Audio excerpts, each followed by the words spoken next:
language between the relationship between the language and context. So think about the different contexts. How you talk differently to the clerk in the grocery versus you talk to your dad or your mom at home is totally different, right? So that means context make a big differences to language we choose, like how formally we speak and how much we say, etc. So as sociolinguists, we often start with language and then try to understand how the context has influenced this language. Well, in IMicrolep, we wanted to start with a context first.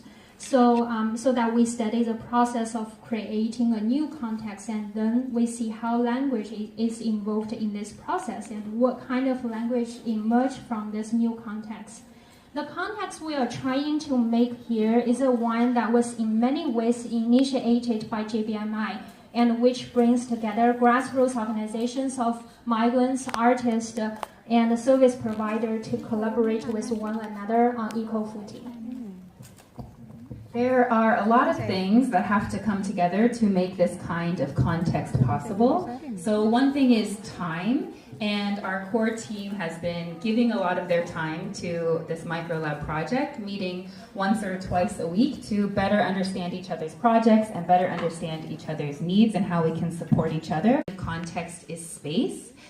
Space for training and for meetings, rooms that have the necessary technology, and also that can bring together people with different skills to learn from each other.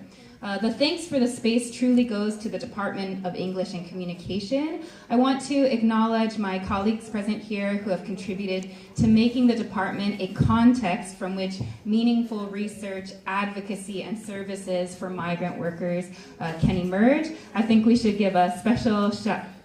Thank you, slowly. I think we should give a special mention of Professor Jeffrey Octavianus for the work that he's done in that regard.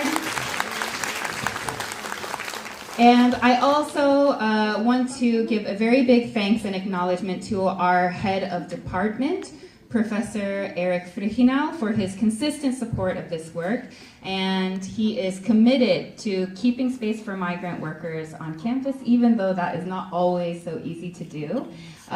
Since his support of IMicrolep is key to us being able to be here today, I want to invite Eric to give a few welcome